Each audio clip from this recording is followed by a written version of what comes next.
સાબરકાંઠાના ગોતાકંપા ખાતે 15મી ઓગસ્ટના ધ્વજવંદન કાર્યક્રમ યોજાયો।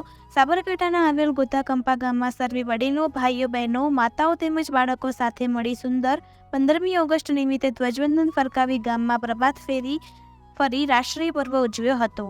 Reporter Nirav Patel, GPMC news 24/7 live.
Ayo.